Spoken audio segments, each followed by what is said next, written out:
Fala pessoal, Prof. Renan aqui, hoje trazendo para vocês uma prova completa da certificação CPA 20. Questões aqui de todos os módulos que eu vou resolver comentando cada questão, cada alternativa para fazer uma super revisão para vocês dos pontos mais importantes dessa prova. Então, se vocês já estão aí com a CPA 20 de vocês agendada para fazer ou estão estudando para fazer a prova, não deixem de fazer esse simulado, porque a experiência que vocês vão ter nesse vídeo aqui é mais ou menos o que vocês vão ter quando vocês estiverem lá realizando a prova propriamente dita. E eu sempre digo, é importante que vocês avaliem o desempenho e é legal que vocês consigam ali algo entre 80 a 85% de aproveitamento nesses simulados, que isso vai trazer uma margem de segurança para quando vocês estiverem realmente fazendo a prova da Ambima, porque, como vocês sabem, né, vocês têm que conseguir aí 70% de acerto na CPA 20. E antes da gente começar aqui com as questões de hoje, só peço que, como sempre, né, se esse conteúdo ele ajuda vocês, deixe um like no vídeo e também, quem não for inscrito ainda no canal, convido a se inscrever. Eu vou deixar aí na descrição o link do meu curso para a certificação CPA 20, no primeiro comentário fixado também, e os meus cursos também para outras certificações da Ambima. Dito isso, então, vamos começar aí com a nossa prova de hoje. Primeira questão tá aí na tela para vocês e diz o seguinte. Lembrando, né, é interessante que eu coloco a questão aqui, vocês pausem o vídeo, tentem resolver, e aí na sequência coloquem os meus comentários, que isso vai ajudar vocês a fixarem um conteúdo melhor. Assinale a alternativa que apresenta corretamente uma função típica das entidades supervisoras no âmbito do Sistema Financeiro Nacional. Aí só para a gente relembrar esse ponto aqui, no Sistema Financeiro Nacional, né, eu posso dividir ele de acordo com as instituições que fazem parte. Então, por exemplo, né, eu posso ter aqui os chamados órgãos normativos, as entidades supervisoras e os entes operacionais. Essa questão aqui, ela está se referindo às entidades supervisoras. Tá? Então, o que é uma função típica dessas entidades? Estabelecer as diretrizes gerais para a formulação da política econômica? Não, né? Quando a gente fala em estabelecer diretrizes gerais, isso vai ser função dos órgãos normativos. Quais são?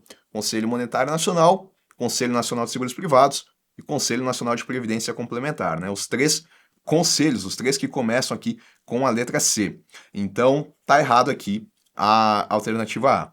Exercer a fiscalização e o controle das instituições financeiras sob sua competência.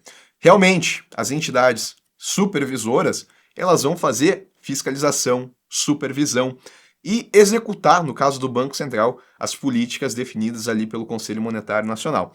Então, tá correto aqui a letra B, né? A gente pode marcar aqui. Representar o Estado brasileiro em negociações internacionais de caráter financeiro, né? Extrapolou aqui, não é função dos entes supervisores. E executar diretamente operações de crédito? Não, né? Quando a gente fala das operações em si, quem é que vai executar? Cuidado, né, com esse executar, porque às vezes o pessoal acaba sempre lembrando, executar a entidade supervisora, executar a entidade supervisora. E nesse contexto não, né, porque a gente está falando da operação e não de uma política. E aí quem vai fazer isso são os agentes operacionais. Então, por exemplo, quem é que vai conceder operação de crédito? Um banco comercial, um banco múltiplo, um banco de investimento, né? Então, são os entes operacionais. Vamos lá para a próxima agora. O Conselho Monetário Nacional é responsável por disciplinar os seguintes mercados, à exceção de, primeiro lugar, né? Eu já sei aqui que ele é um órgão normativo, por conta da questão passada. E aí, a gente tem que lembrar que uma outra forma da gente dividir o sistema financeiro nacional é em diferentes mercados, né? A gente tem os 4 principais mercados que estão ali na alçada do Conselho Monetário Nacional. Quais são eles? Mercado monetário, também chamado de mercado da moeda, de câmbio, de capitais e de crédito. São os 4 principais segmentos que estão ali, então, na alçada do Conselho. Mas a gente também tem o mercado de seguros privados e o mercado de previdência fechada, que daí são os outros 2 órgãos normativos, né, os outros 2 conselhos. Então, câmbio, tá dentro aqui da alçada do Conselho? Tá. Moeda, monetário, também. Capitalização, Opa, aí não. Capitalização está dentro do mercado de seguros privados. E só para colocar aqui do lado, então, quem é que vai disciplinar esse mercado? Vai ser o Conselho Nacional de Seguros Privados. E o de crédito, aí sim, Conselho Monetário Nacional. Então, como a gente quer a exceção, né, cuidado com esse tipo de questão, exceção, a errada, a incorreta, letra C, o gabarito. Compete privativamente ao Banco Central, o Bacen. E aí a gente já sabe, por conta da primeira questão, né, que ele é uma entidade supervisora, Banco Central, CVM, SUSEP e Previc. Bom, emitir títulos públicos, o Banco Central ele é proibido de emitir título público, né, desde 2002, então ele não faz isso. Ele não emite título, ele usa os títulos públicos para executar a política monetária, mas é outra coisa. Agora, emitir, quem faz é a Secretaria do Tesouro Nacional. Zelar pela liquidez das instituições financeiras. Cuidado aqui com esse verbo zelar, né? Quando eu falar em liquidez das instituições financeiras, quem vai zelar por isso é o Conselho Monetário Nacional, é uma função dele, não do Banco Central. Fiscalizar a constituição das sociedades seguradoras. Falou no mercado de seguros, já extrapola aqui a alçada do Banco Central. Aqui quem vai ser responsável é a SUSEP, tá? Que é uma outra entidade supervisora. Então só sobra a letra D, fiscalizar as instituições financeiras, aí sim a atribuição do Banco Central do Brasil. A fiscalização das atividades das entidades fechadas de previdência complementar. Então aqui, né, a gente já está indo para um outro mercado. Né? Veja que a gente está revisando bem esses pontos aqui iniciais do sistema financeiro nacional. Falou em previdência complementar em entidades fechadas, né? Eu vou ter aqui dois personagens que são importantes, né? O Conselho Nacional de Previdência Complementar, que é um órgão normativo, né? Porque eu já sei por conta lá da primeira questão, órgãos normativos começam com a letra C, tá? Então, ele é um personagem aqui, mas eu também tenho o seu supervisor nesse mercado, que é, nesse caso, a Previc, tá? Então, órgão normativo e entidade supervisora. Quem é que vai fazer a fiscalização? É o órgão normativo ou é a entidade supervisora? É a entidade supervisora, né? Então, por isso que a gente marca aqui a Previc na letra B. Nem tem aqui o Conselho Nacional, né? Que eventualmente poderia confundir. Essa questão poderia ser bem mais maldosa do que ela é. A gente tem que ter só o cuidado de não confundir a Previc com a SUSEP, porque uma cuida da previdência aberta, que é a SUSEP, e a outra cuida da previdência fechada, que é a Previc. E aí, para encerrar, né, aqui em relação às entidades supervisoras, aí a gente tem a CVM também, porque eu falei na questão passada aqui do Banco Central, né, que vai cuidar ali das instituições financeiras, falei aqui da Previc, que vai cuidar das entidades fechadas, da SUSEP, que vai cuidar do mercado de seguros, que inclui previdência aberta, e tem a CVM, que é uma outra entidade supervisora, mas ela vai cuidar do mercado de valores imobiliários, do mercado de capitais. Perfeito? Então, a gente fica com a letra B aqui. As distribuidoras de títulos e valores imobiliários, né, só conhecidas por distribuidoras mesmo, estão autorizadas a executar todos os serviços abaixo, exceto, né, cuidado aí com o exceto. Apenas revisando aqui, né, a gente tem as corretoras e as distribuidoras. Hoje, não existem diferenças em relação a essas duas operadoras, né, do sistema financeiro, essas duas instituições. Não existem diferenças atualmente. O que uma pode, a outra pode. Então, nesse caso, né, a gente está falando só da distribuidora, elas estão autorizadas a executar todos os serviços abaixo, exceto administrar planos de previdência complementar fechada. Já está aí o erro da questão, né? Porque isso a distribuidora ela não faz. Quem vai fazer a administração aqui de planos de previdência complementar fechada, eu vou colocar aqui do lado, tá? Mas não aparece esse conteúdo na CPA 20, é só a título de conhecimento. São as entidades fechadas de previdência complementar. É elas quem oferecem esse tipo de previdência. Prestar serviço de intermediação e de assessoria ou assistência técnica em operações e atividades no mercado financeiros de capitais. Tá correto, né? A distribuidor, por exemplo, né? Se eu quero comprar ações da Bolsa de Valores, eu vou ter que ter uma conta em uma corretora, uma distribuidora. E aí, ela pode me trazer assessoria, assistência técnica, já que eu estou acessando o mercado de capitais. Então, tá correto, ela pode fazer isso. Praticar operações no mercado de câmbio. Pode também, né? Esse tipo de afirmativa que aparece muito para confundir o candidato, porque geralmente, né, as pessoas associam mercado de câmbio com as corretoras de câmbio. E aqui a gente está falando de corretoras distribuidoras de valores imobiliários. Mas elas também podem operar com câmbio, não é só as corretoras de câmbio. Tá? Então, por isso que aqui ela pode também, e como a gente quer o exceto, né, a gente não marca aqui a letra C. Administrar carteiras de títulos e valores mobiliários. Elas também podem fazer isso. Né? O que é uma carteira de título e valor imobiliário? É uma carteira que, por exemplo, ela pode ter ações da empresa A, da empresa F, da empresa H, pode ter debêntures, que são valores mobiliários, né? Pode ter debêntures aqui da empresa A, da empresa C, pode ter uma debênture incentivada, ou seja, é um portfólio de investimentos, um portfólio aqui de valores imobiliários. Ah, então, com isso, aqui a gente fica com a letra A, porque é o exceto. É a fase de lavagem de dinheiro em que o recurso ele retorna para a economia com origem aparentemente lícita. Vamos ter o cuidado aqui de lembrar das fases da lavagem de dinheiro, né, desse crime.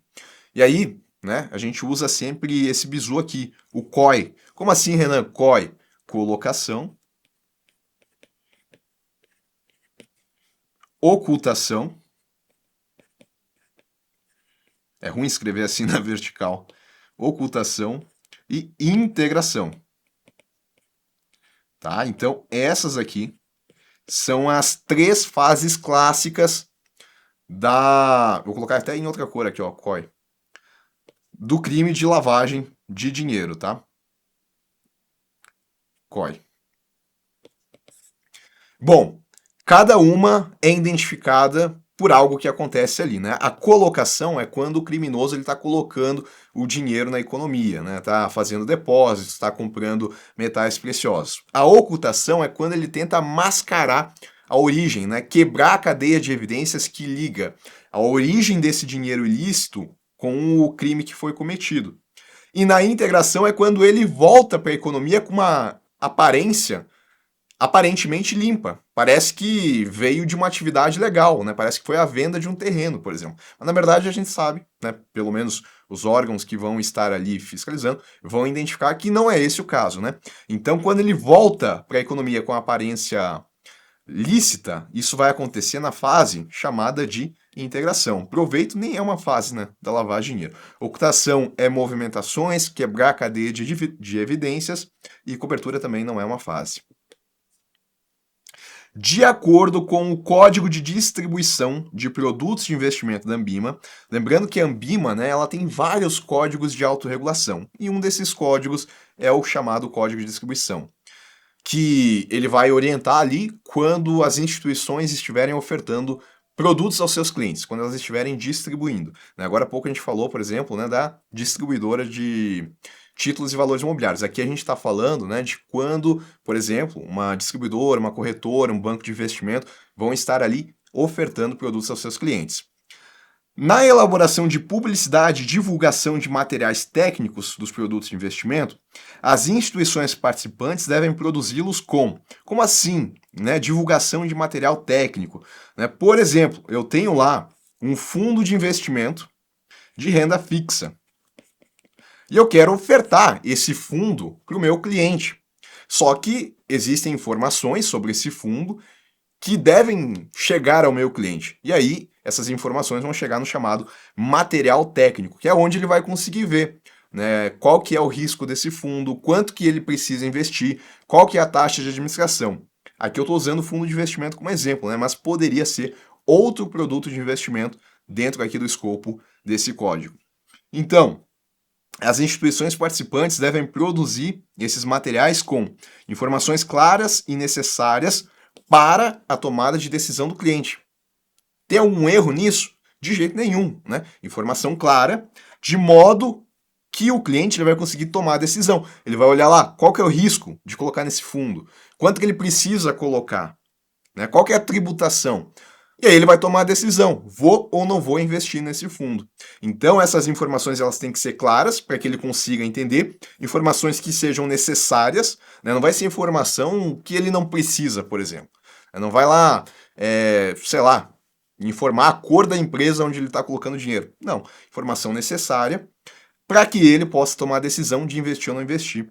Está correto aqui a letra A. Linguagem técnica e formal, cuidado, tá? Tem que ser uma linguagem acessível, não adianta encher lá de termos técnicos, porque daí o cliente, que é para quem se destina esse material, ele não vai conseguir entender, né? Não é todo mundo que tem ali conhecimento sobre o mercado financeiro, né? Não é todo mundo que é dessa área. Na verdade, a maioria das pessoas acaba até não sendo.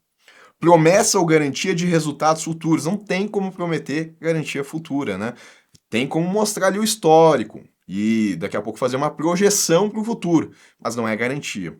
Expectativas do administrador em que não exista uma base técnica. Não, né? Porque daí é achismo.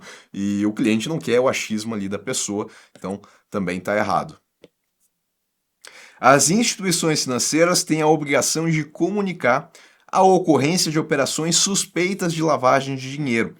A quem que as instituições elas vão comunicar essas operações suspeitas, né? O cliente foi lá e depositou o valor de 49.990. Isso daqui em espécie, né? Ele depositou esse valor e no dia seguinte ele foi lá e depositou mais R$ 2.000. Por que que então ele não depositou tudo no dia anterior, né? Por que que ele separou assim? Daqui a pouco pode ter uma justificativa, mas que abre aqui uma interpretação de que pode ter sido uma operação suspeita de lavar dinheiro, abre, né? Porque é muito perto do limite onde a instituição financeira tem que comunicar obrigatoriamente ao COAF, independentemente de ela achar ou não suspeita a operação. Porque se passou de 50 mil em espécie, ela comunica, né?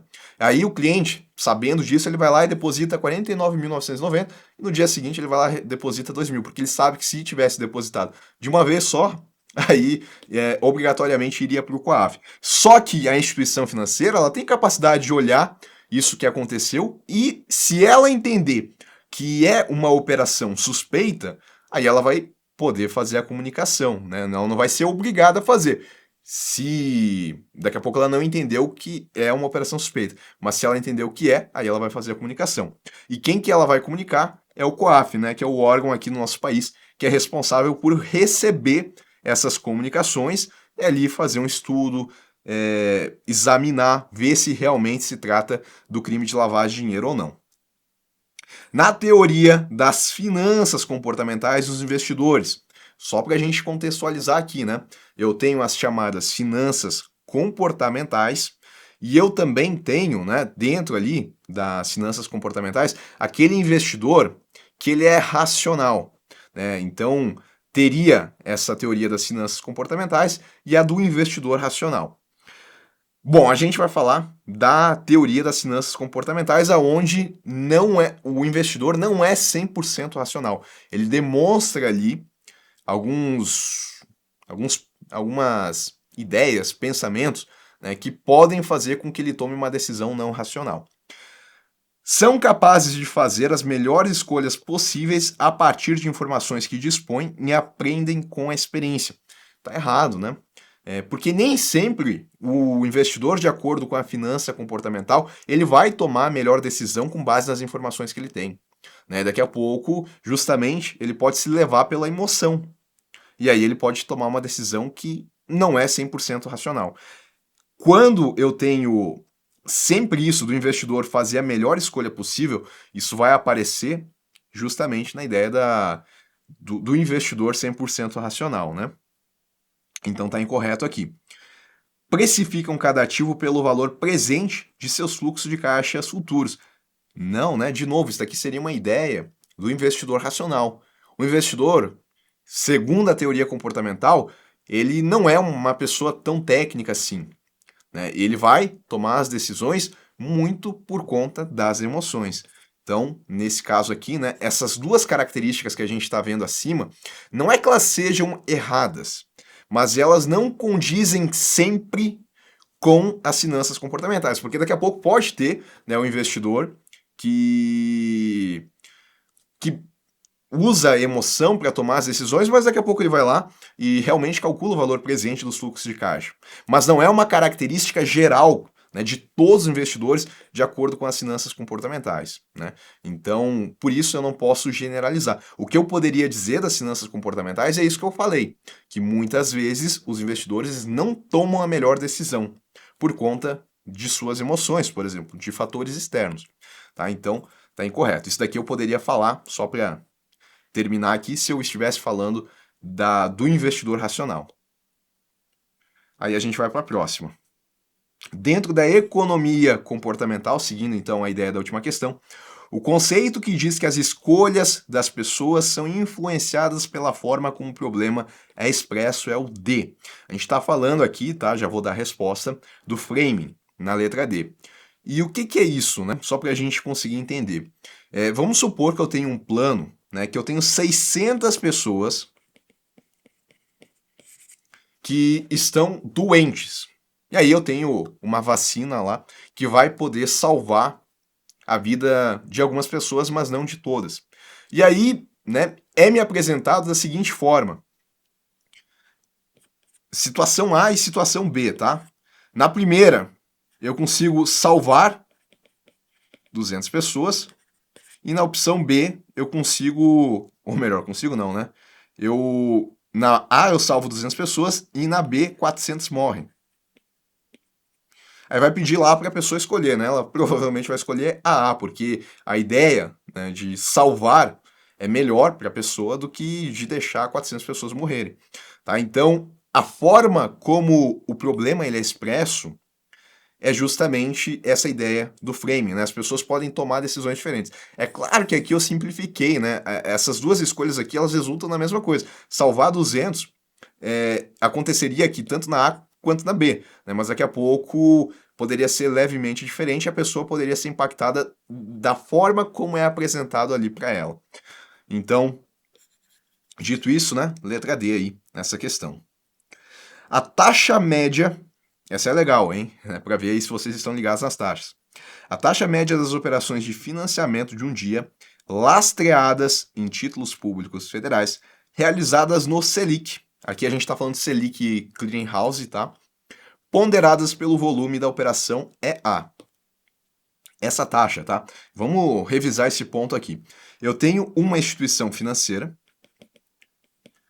e do outro lado eu tenho uma outra instituição financeira, tá? Instituição financeira A e B. E elas estão diariamente fazendo a chamada intermediação financeira, né? Captando do agente superavitário, emprestando para o deficitário, tanto a A quanto a B. Isso acontece no sistema financeiro.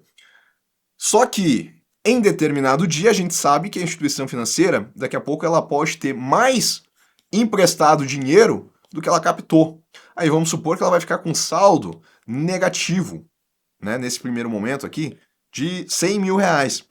Só que de acordo com as regras do Banco Central, do Sistema de Pagamentos Brasileiro, ela não pode fechar o caixa no negativo. Só que já encerrou o expediente, ela não consegue captar mais do agente superavitário. Aí uma opção que ela tem é de pedir dinheiro emprestado para a instituição financeira B, que pode ter sobrado dinheiro lá no caixa. Aí a instituição financeira B vem e empresta esses 100 mil reais aqui. Tá? Então, a gente está falando, só para a gente entender aqui, de operações que acontecem no mercado interbancário. E aí essa operação aqui, ela pode ter como lastro, como uma garantia, títulos públicos federais dessa instituição financeira, né? Ela usa como lastro dessa operação. Poderia ela emitir um título privado? Poderia, que é o certificado de depósito interfinanceiro, mas aí é outro contexto, outra história, na verdade. Aqui a gente está falando de quando ela usa título público como lastro. E aí, da média dessas operações aqui que estão acontecendo com lastro em títulos públicos, entre diversas instituições, realizadas lá no Selic, porque envolve títulos públicos, nasce qual taxa no mercado? Né? Nasce justamente porque é ponderado no Selic, justamente porque usa títulos públicos, nasce aqui a chamada taxa Selic. Ou ainda, se eu quisesse ser mais técnico, a taxa Selic over, tá? É daí que nasce a taxa. Então vai ser feita uma média, né? Se ela está cobrando aqui 12% de juros ao ano, para fazer essa operação. E em média, né, todas as outras instituições também estão cobrando 12%, a média vai ser de 12% ao ano para a taxa Selic Over. Mas, Renan, a taxa Selic não é o Comitê de Política Monetária que determina? Não. O Copom ele determina a meta da taxa Selic. É claro que o Banco Central ele pode intervir no mercado para ajustar essa taxa, né? Para influenciar essa taxa, para ela subir ou para ela descer, para ela ficar mais próximo da meta que foi definida pelo Copom. Mas o cálculo da taxa, ele acontece dessa forma como eu coloquei aqui. Em um regime de câmbio flutuante, com intervenções e sem banda comercial. Aqui a gente já está falando de política cambial, tá? E aí a gente tem os tipos de políticas cambiais. Quais são os 4 principais?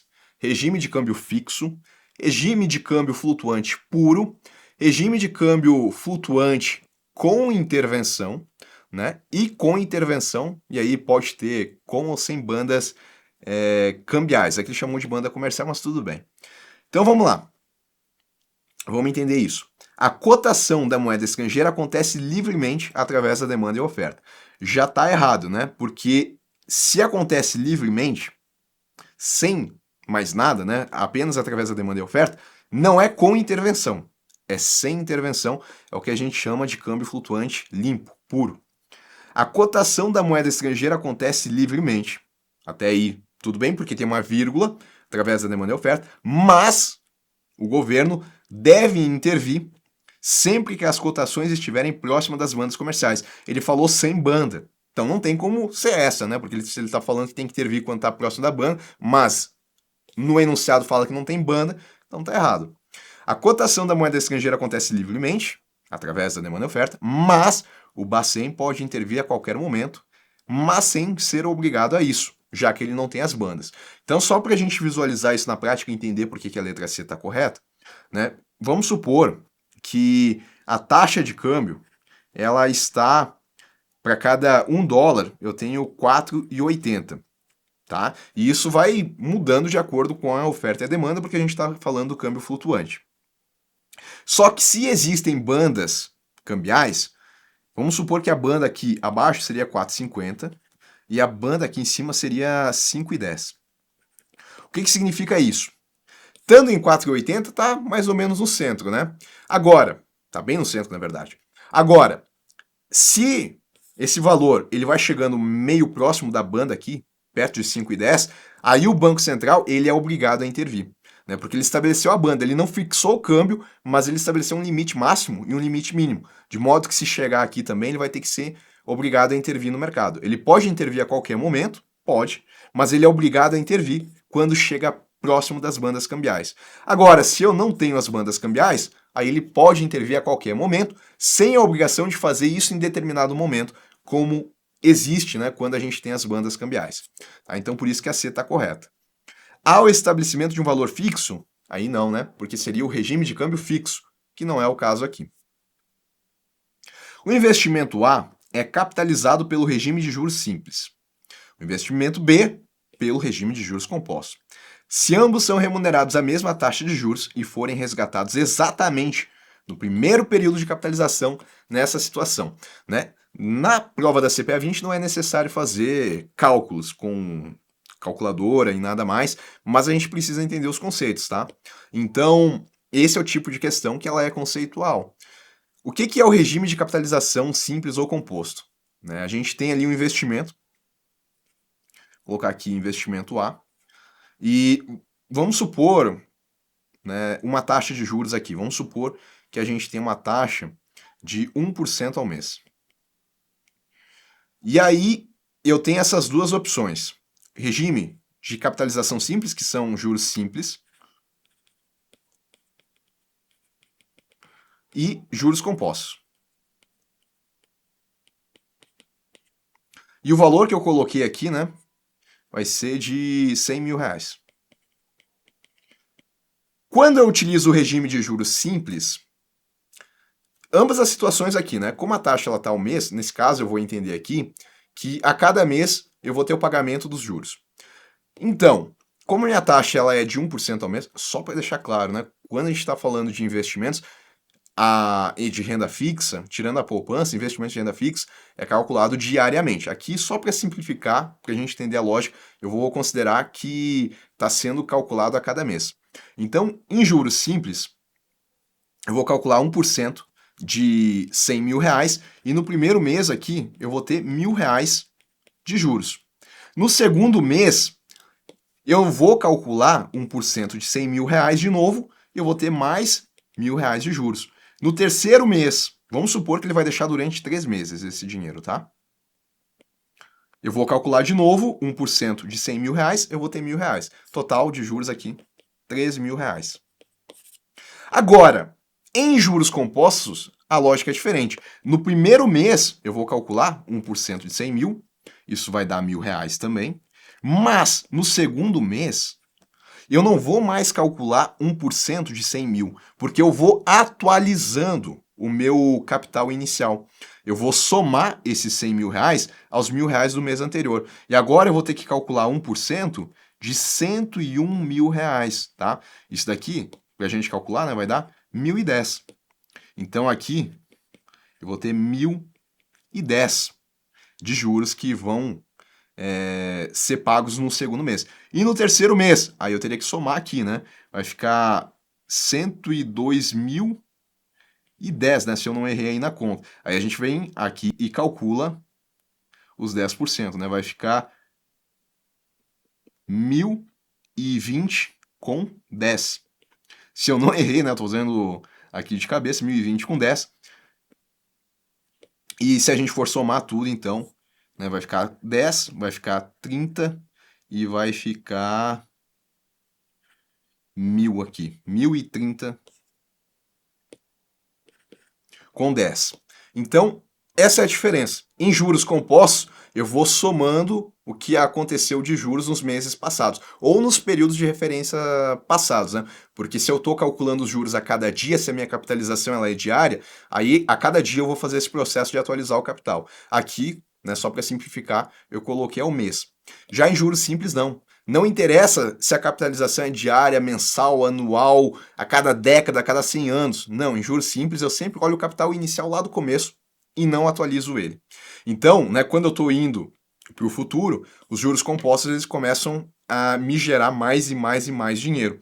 Já o juros simples segue esse crescimento linear, sempre aqui R$ 1.000, né? O montante ele vai subindo de forma linear. Só que ele falou no primeiro período de capitalização, e isso é algo que a gente tem que saber. Como no primeiro período de capitalização, os juros ele é calculado sobre o mesmo valor inicial, então os dois resultam na mesma coisa. A letra A é o nosso gabarito. Agora, se eu falasse depois do primeiro período de capitalização, aí os juros compostos rendem mais, tá?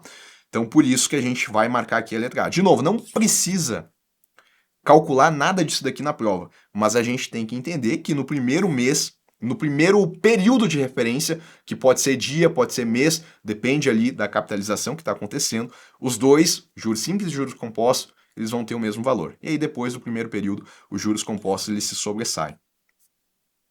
A taxa que iguala o valor presente do fluxo de caixa futuro de um investimento com o seu custo de investimento é A. Então, de novo, né, não preciso fazer conta, isso é conceitual. Eu tenho, por exemplo, tá, um projeto onde eu desembolsei R$ 10.000. E a cada período aqui, ele está me dando um retorno. Está me dando um retorno, vamos supor que é a cada ano, tá? Então, no primeiro ano, ele vai lá e deu R$ 3.000. No segundo ano, deu 3.000.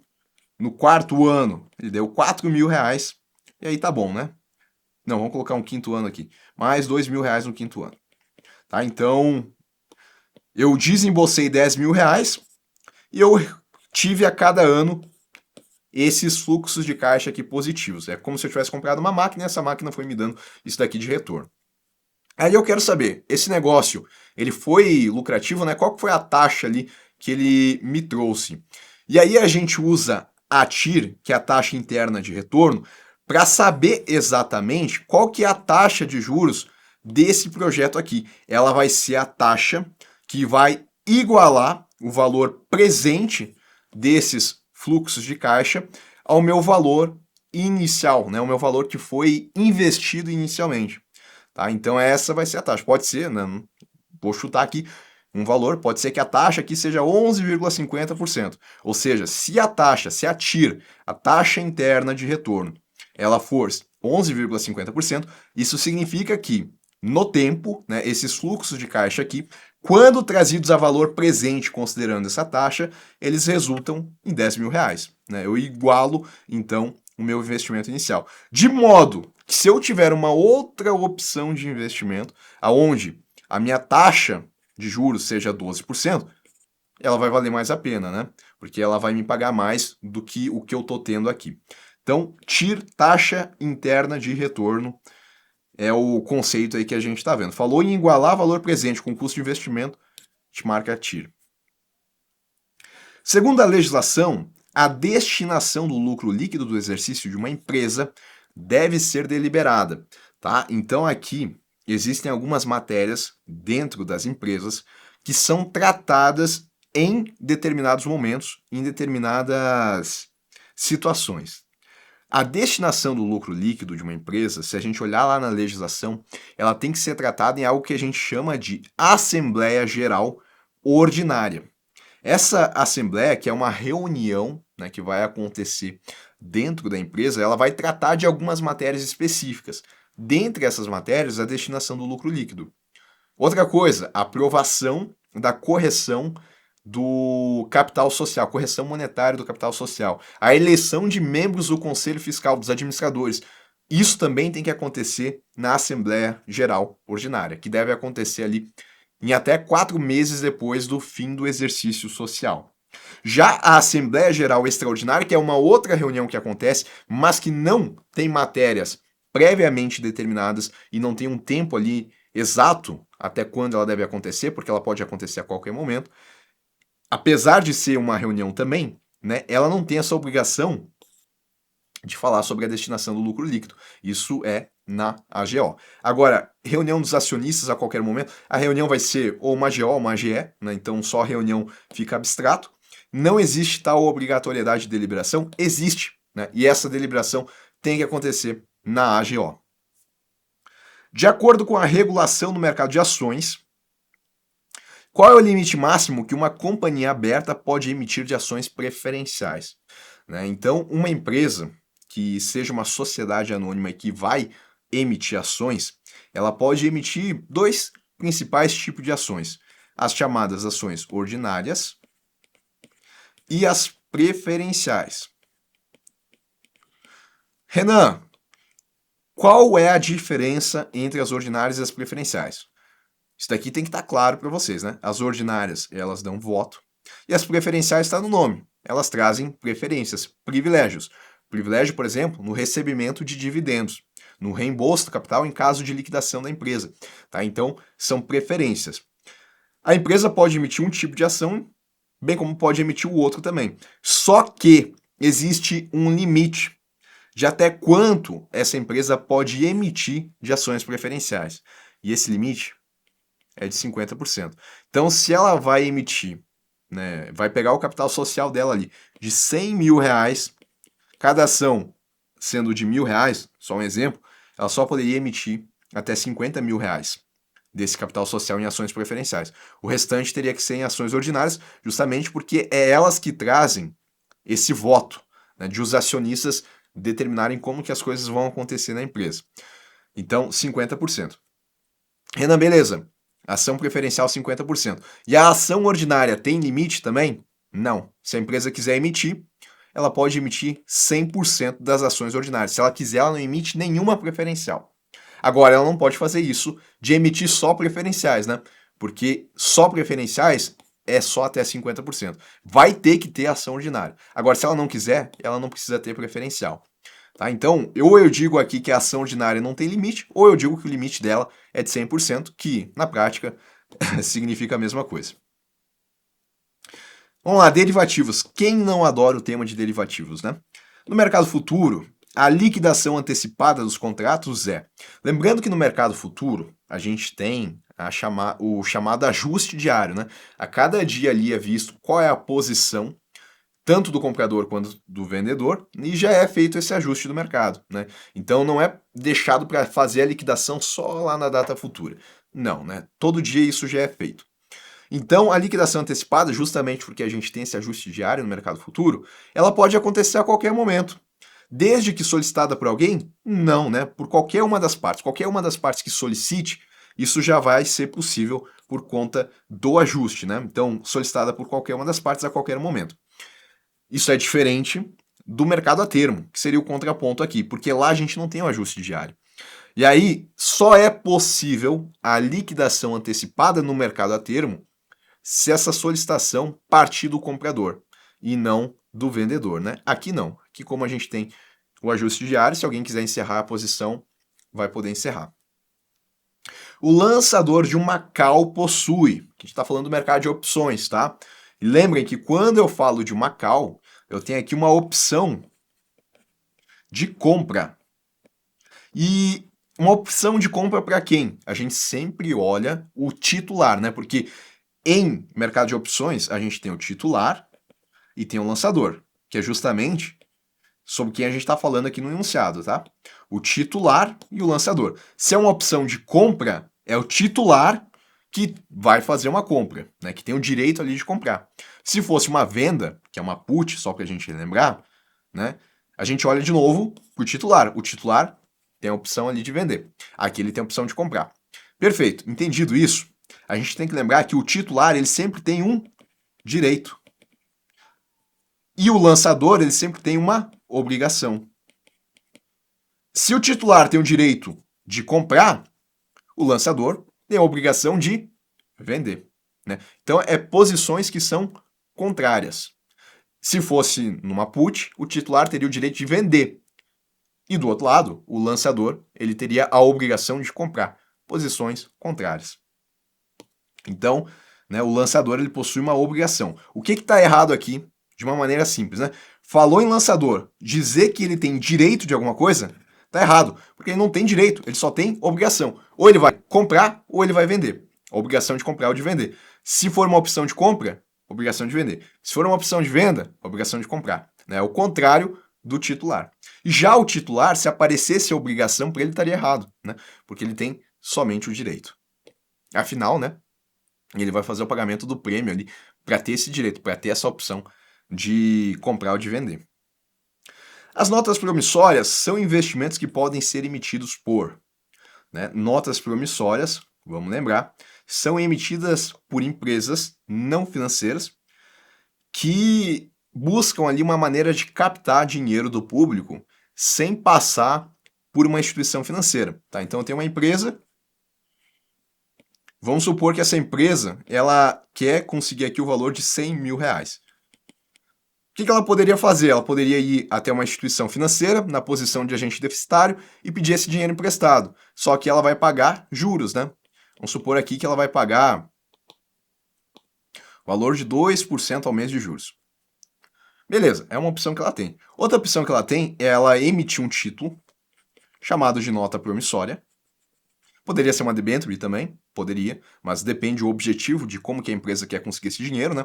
Aqui a gente vai falar da nota promissória, o commercial paper. Ela emite esse título e coloca à venda no mercado de capitais. Afinal, isso é um valor imobiliário. E aí uma pessoa, um investidor, pode comprar essa nota promissória pelo valor de 100 mil e emprestar dinheiro. E aí a taxa aqui que vai ser acordada pode ser de 1% ao mês. Então, a lógica é praticamente a mesma. A instituição financeira empresta dinheiro e aqui quem empresta é o agente superavitário. Só que para a empresa pode ser mais interessante aqui, porque ela pode pagar uma taxa menor. E para o investidor pode ser mais interessante comprar essa nota promissória do que colocar num CDB da instituição financeira, porque ele pode receber aqui uma taxa de juros que é melhor. É claro que aí tem o risco de crédito da empresa que emite, e aí a gente entra naquele trade-off, né, de risco e retorno. Mas enfim, a ideia é mais ou menos essa. Então vamos lá, quem é que pode emitir bancos comerciais em banco de investimento? Eu falei, empresa que não seja financeira. Instituição financeira não pode emitir nota promissória, tá? Tá errado. Companhias hipotecárias e banco múltiplo com carteira comercial. Instituição financeira, não. Bancos comerciais, Tesouro Direto, não. Companhia de capital aberto. sim, uma empresa não financeira pode emitir uma nota promissória. E isso vale também para debenture, tá? Banco comercial, banco de investimento, banco múltiplo, banco de desenvolvimento, enfim. As instituições financeiras não podem emitir debentures e notas promissórias. Em relação às carteiras digitais, é correto afirmar que esse conteúdo novo, né, que vem aparecendo aí nas certificações da Anbima. As hot wallets armazenam criptomoedas de forma offline, garantindo total segurança contra ataques cibernéticos, né? Eu posso ter dois tipos de carteiras digitais, então, para armazenar ali os criptoativos. E quais são esses dois tipos, né? Eu posso ter a hot wallet ou a cold wallet. Simplificando, tá? A diferença é que a hot wallet ela sempre vai operar de forma online, ela é mais prática, né? Para eu acessar ela é mais tranquilo. Agora a cold wallet não, ela opera de forma offline, o que não é tão prático, mas me traz uma camada de segurança, porque eu não vai ser mais difícil ser vítima ali de um ataque cibernético. Então, as hot wallets armazenam de forma offline? Não, de forma online. É recomendável que as chaves privadas que são usadas ali para acessar a carteira digital, né, como se fosse a chave de um cofre, sejam compartilhadas com terceiros para facilitar transações futuras. Eu vou compartilhar minha chave para abrir o cofre com outras pessoas? Não, né? Essa lógica também vale aqui para acesso da carteira. As hot wallets exigem assinatura de um contrato com bancos reguladores para serem utilizados? Nada a ver, né? Não tem essa necessidade. Cold wallets são mais indicados para armazenar criptoativos a longo prazo, pois não estão conectados à internet. Sim, né? Se eu for mexer todos os dias com o criptoativo, aí é mais prático que eu tenha uma hot wallet, apesar da menor segurança. Se eu vou deixar ele parado, né, no longo prazo, para não ser vítima ali de ataque, faz mais sentido eu utilizar a cold wallet. Então, gabarito aqui na D. Sobre as subclasses de cotas em fundos de investimento, todas as afirmativas abaixo estão corretas, exceto. Olha o exceto aí aparecendo mais uma vez para nós, né? Então, só para a gente relembrar, porque isso daqui mudou, né, recentemente em relação a fundos de investimento, o fundo de investimento, eu vou colocar aqui, né? Eu tenho o fundo de renda fixa. Então já sei que ele vai colocar a maior parte dos recursos em títulos de renda fixa. Ele pode ter diferentes classes. Então eu posso ter a classe A, que pode ser curto prazo, por exemplo, né? Posso ter a classe B, que pode ser um fundo de longo prazo. E assim vai, né? E dentro de cada classe eu ainda posso ter subclasses, que podem diferenciar, podem se diferenciar em relação à taxa de administração, a público-alvo. Então aqui a taxa de administração na subclasse AA, eu vou colocar aqui, a taxa de administração aqui ela é de 2%. E o investimento inicial é de R$ 1.000. Aí eu tenho uma classe AB, que a taxa de administração é 1%, mas o investimento inicial é R$ 100.000, tá? Então, todas fazem parte desse fundo de investimento de renda fixa, mas eu tenho diferentes classes e ainda tenho, né, a possibilidade aqui de ter subclasses em cada classe, diferenciando em taxa de administração, público-alvo e assim vai. Então, podem ser diferenciadas por taxa de administração e prazo de resgate, as subclasses? Sim, né? Eu falei de taxa de administração, mas prazo de resgate também. Então, uma, né, o prazo para o resgate vai ser menor, a outra vai ser maior, e assim por diante. Então, tá correto. Opa, a gente quer o exceto, né? Cuidado. Cada classe de cotas deve estar vinculada à mesma categoria do fundo. Sim, né? Essa classe A ela tem que ser de renda fixa, a classe B também, de renda fixa, né? Não pode eu ter uma classe de renda variável dentro de um fundo de renda fixa. As subclasses podem alterar a política de investimento do fundo. Não, as subclasses não podem fazer isso, tá? Então, se o fundo ele é de curto prazo, se a classe dele é de curto prazo, as subclasses aqui elas têm que ser de curto prazo. Não pode ser de longo prazo, porque isso vai dar rolo lá, né, na forma como a Receita Federal ela classifica o fundo. Então, se é de curto prazo, todas as subclasses têm que ser de curto prazo. E quando ele fala podem alterar, aí tá errado, né? E a gente quer justamente o exceto.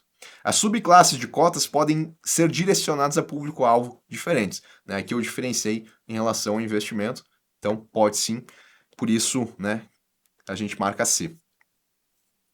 Para que uma classe de um fundo de investimento seja classificada como de ações, conforme classificação da CVM, ela deve investir um percentual mínimo em ações e ativos similares. Qual que é esse percentual mínimo, né? Esse percentual para ações é 67%, ou pode aparecer, né, 2/3, que é a mesma coisa nesse contexto aqui. Então, 67%, e aí o fundo ele vai ser classificado como ações. Renan, eu tenho lá um fundo de investimento que ele colocou 80% em ações e 20% em títulos públicos federais. Eu tenho um fundo de investimento B, aqui eu vou colocar A, que colocou 40% em ações, colocou 20% em câmbio, colocou, aqui vai dar 60, né? 40% em renda fixa. Pergunto, fundo A, ele é classificado como o quê? Como ações. Mas ele tem renda fixa, Renan. Não tem problema. Ele colocou mais de 67% em ações. Colocou 80, é mais de 67, classificado como ações. Fundo B, ele vai ser classificado como ações, câmbio ou renda fixa? Cuidado, hein? Eu não atingi o mínimo para ele ser ações, então ele não vai ser ação. Eu não atingi o mínimo para ele ser câmbio. 80% teria que ser, não vai ser câmbio. Ele não atingiu o mínimo para ser renda fixa. Ele tem 40%, ele teria que ter 80%. Então não é ações nem câmbio nem renda fixa. Então ele é o quê, Renan? Aí é para ver quem tá bem na matéria mesmo, né? Que não só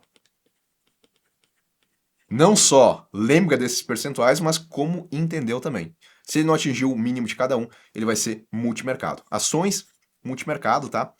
E na resposta aqui, o percentual era 67, só trouxe esse daqui mesmo pra gente revisar.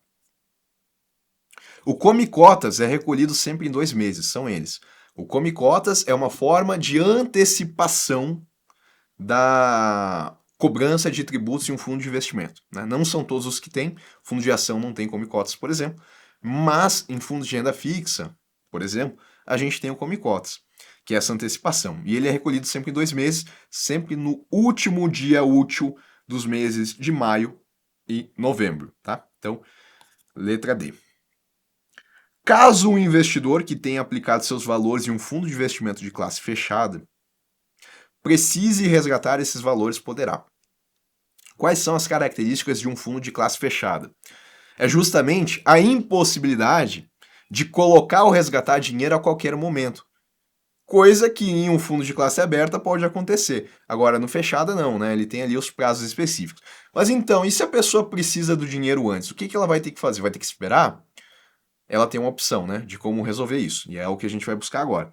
Apenas esperar o prazo de vencimento do fundo, não podendo realizar o resgate até lá? Não necessariamente, tá? Então tá errado aqui a letra A, porque ela pode, e aí já dando a resposta, né, pra gente não se alongar, ela pode vender as suas cotas para outro investidor no mercado organizado. Se achar uma outra pessoa interessada em assumir a posição que ela tem, ela pode, porque a cessão de cotas pode acontecer no fundo fechado. Agora, no fundo aberto, é só em situações bem específicas, tá? Mas no fechado pode. Resgatar os valores com perda de até 70? Não, né? Ou ela espera ou ela vende. Resgatar com 50? Não, né? Nem 70, nem 50, nem nenhum outro percentual. Para atender às solicitações de resgate que ocorrem em determinado dia, o gestor de um fundo de investimento. Então o fundo tem lá o valor de 100 mil reais de vários cotistas, que são detentores das cotas, né? Colocaram ali o seu dinheiro e tal.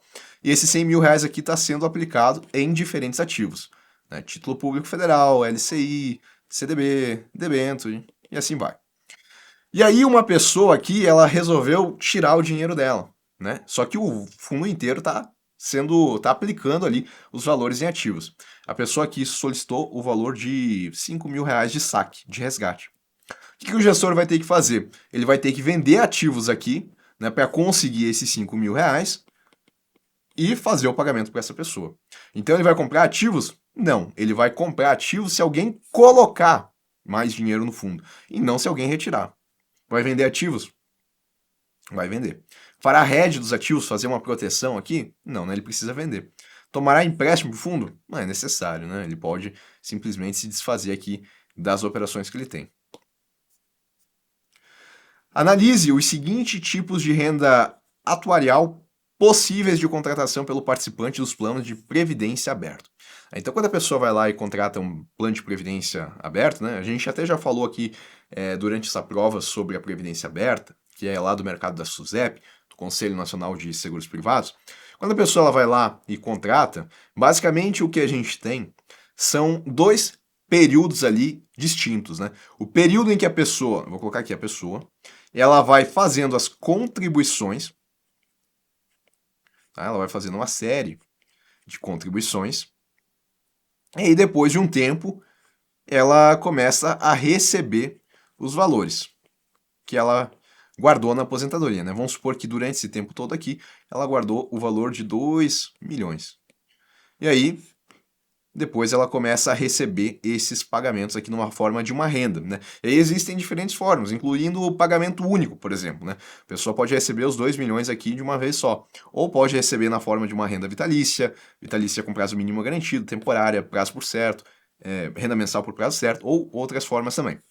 Tá? Então a gente está falando sobre isso daqui, sobre esse período aqui, onde a pessoa vai começar a receber essa aposentadoria, claro, né, numa previdência aberta, não uma previdência pública. Em quais desses pagamentos de renda, obrigatoriamente, o pagamento vai ser interrompido em caso de falecimento do participante, né? Olha o azar da pessoa. Contribuiu a vida inteira e aí começou a receber aqui e faleceu. Quando que vai cessar esses pagamentos? Ninguém vai receber mais nada, né? Vai ser interrompido aqui no caso de falecimento do participante, porque isso não é o que a gente tem na previdência pública, por exemplo, né? A pessoa ela vem falecer, a gente vai ter a pensão ali para o cônjuge, por exemplo, né, que vai receber. Agora, na previdência aberta, pode ter situações onde a pessoa ela contratou e ela faleceu e ninguém da família vai receber mais nada, se encerra ali. Quando isso vai acontecer? Na vitalícia, tá? Na vitalícia, na modalidade de renda vitalícia, só é pago ao beneficiário. Se ele falecer aqui, cessou, acabou a aposentadoria. Na vitalícia com prazo mínimo garantido, aí não, né? Essa vitalícia com prazo mínimo garantido, a princípio ela vai pagar a vida inteira para a pessoa, né, enquanto ela viver, mas se dentro desse prazo mínimo, que pode ser, sei lá, 10 anos, por exemplo, né, então teria um prazo mínimo aqui de 10 anos. Se a pessoa falecer dentro desse prazo mínimo, durante o restante desse prazo, os seus beneficiários vão receber essa aposentadoria na forma de renda. Não de forma vitalícia nesse caso, mas durante esse prazo mínimo. Agora, se passou os 10 anos e a pessoa faleceu, aí já passou o prazo mínimo, né? Temporária, aí é uma outra forma de pagamento, né? Temporária de 10 anos, 15 anos e assim vai. E se ela falecer, termina ali também, não passa para ninguém. Renda mensal por prazo certo, né? Como tem o prazo certo, nesse caso, se a pessoa falecer durante esse prazo certo, aí os beneficiários vão receber. Então, quando que é interrompido e não é pago para mais ninguém nesse contexto aqui dessa questão? Vitalícia e temporária, 1 e 3, gabarito aqui na letra B. Um indivíduo que faz a declaração completa de imposto de renda possui um salário anual de 100 mil reais. Caso ele contribua para um PGBL, qual será o limite possível para deduzir a base de cálculo de imposto de renda? Se ele recebe 100 mil reais anual, né, essa daqui é a base de cálculo de imposto de renda. É o que a Receita vai olhar ali para dizer quanto de imposto ele vai ter que fazer o pagamento, com base nesses 100 mil que ele recebeu. Agora, se ele contribuir para um PGBL dentro desse ano aqui, e utilizando o modelo completo de imposto de renda, onde ele vai colocar as despesas dedutíveis, ele vai conseguir abaixar essa base de cálculo até um limite. Então, por exemplo, né, se ele colocar aqui 9 mil reais, está dentro desse limite, né, que a gente já vai falar. Se ele colocar 9 mil reais em um PGBL, ele vai conseguir diminuir, vai conseguir abater essa base de cálculo para 91 mil reais. E aí a Receita vai olhar aqui a nova base de cálculo de 91 mil para cobrar o quanto que ele tem que pagar de imposto de renda. Agora, qual que é esse limite? Né? Porque eu falei que 9 mil estava dentro desse limite. Esse limite, ele é um percentual, é de 12%. Então, até 12% da renda anual ele consegue abater. 12% de 100 mil nesse exemplo consiste em 12 mil reais. Então, se ele contribuir até 12 mil em PGBL, ele consegue abater aqui nesse exemplo a base de cálculo dele em 12 mil, e aí a nova base vai ser 88 mil. Mas, Renan, e se ele quiser contribuir 15%? 15% excede o limite de 12. Ainda que ele contribua 15, ele só vai conseguir reduzir em 12 mil, que corresponde a 12%. Tá? Então ele até pode contribuir a mais, mas ele não vai ter benefício tributário além do limite estipulado. Tá? Então, 12 mil, letra B aqui, né? 12 mil, esse 12 mil, de novo repetindo, vem do percentual de 12%, que é 12% sobre 100 mil. Agora, se a renda dele fosse 200 mil reais, a gente calcularia 12% de 200 mil, e nesse caso ele conseguiria abater 24 mil. Tá? Só dizendo que não vai ser sempre 12 mil, depende da renda anual. Sobre o risco, analise as seguintes afirmações. O risco é a possibilidade de um investidor obter uma rentabilidade diferente do esperado. Tá correto, né?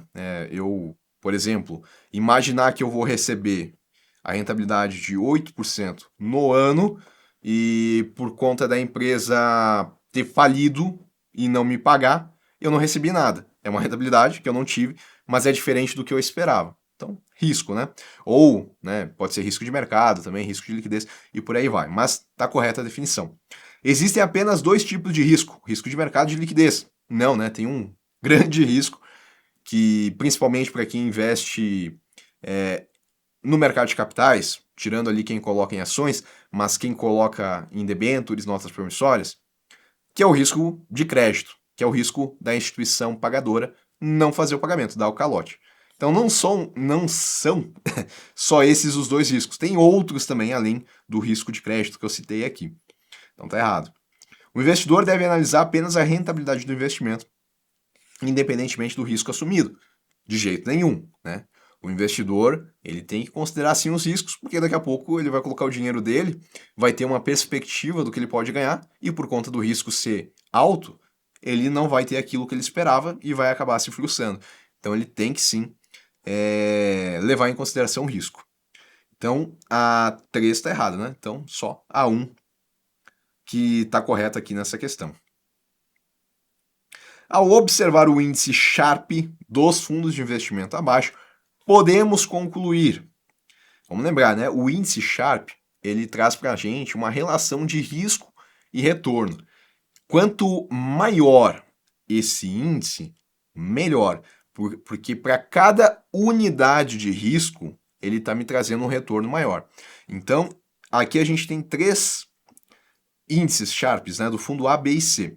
O que eu tenho que interpretar aqui? O fundo A, para cada 1% de risco assumido, ele está me trazendo 1,8% de retorno. O fundo B, a cada 1% de risco, está me trazendo 1,5%. O fundo C, a cada 1% de risco, está me trazendo 1,6% de retorno.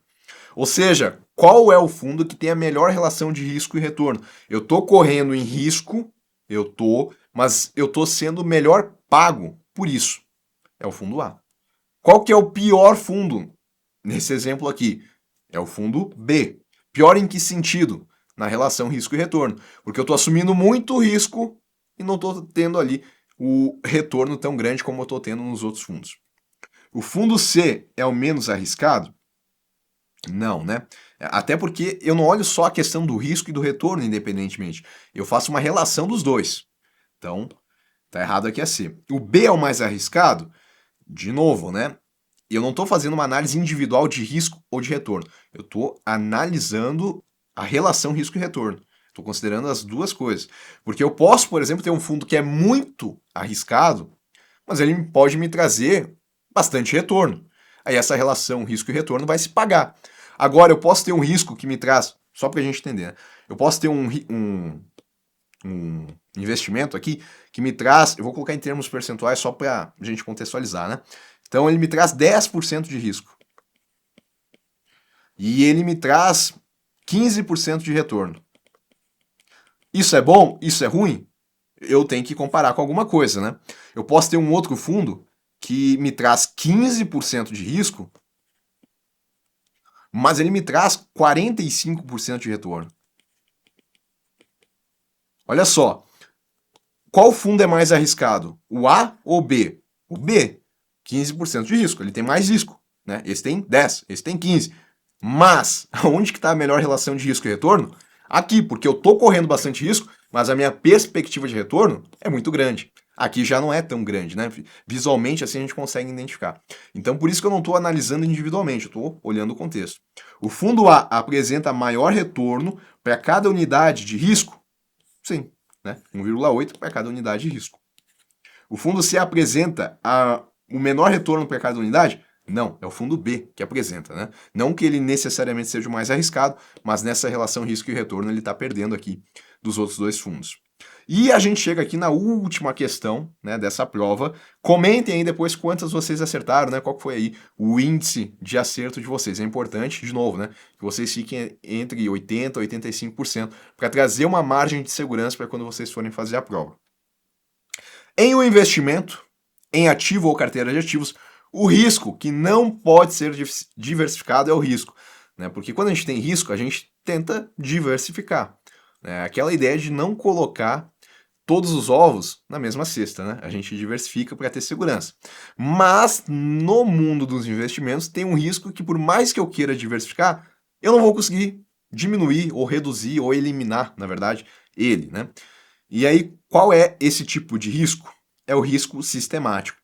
Porque eu posso ter dois principais tipos de risco: o sistemático e o não sistemático. Tá? Que aí vai envolver outros fatores, né? Como o risco de crédito, de liquidez e por aí vai. O sistemático é aquele que vai existir para todos os investimentos.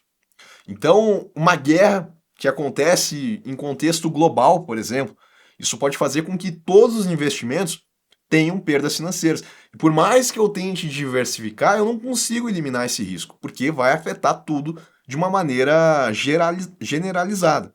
Agora, o não sistemático, que é um risco daquela empresa, é um risco específico, eu consigo diversificar colocando em uma outra empresa, por exemplo. Agora, eu sempre vou ficar refém do sistemático. Então, esse é aquele que eu não consigo diversificar. Então, última questão aí, gabarito na letra A. Pessoal, espero que vocês tenham gostado aí de verdade dessa prova da CPA 20. E, de novo, descrição aqui desse vídeo, comentário fixado, tem o link para o meu curso da CPA 20, onde vocês vão encontrar, além, claro, né, de simulados, questões, todo o material teórico também, né? Todas as videoaulas, apostilas, slides, resumos direcionados para a revisão, para que vocês possam revisar também de uma forma estratégica e consigam a aprovação de vocês na CPA 20. Vou indo nessa, um abraço a todos e até um próximo vídeo.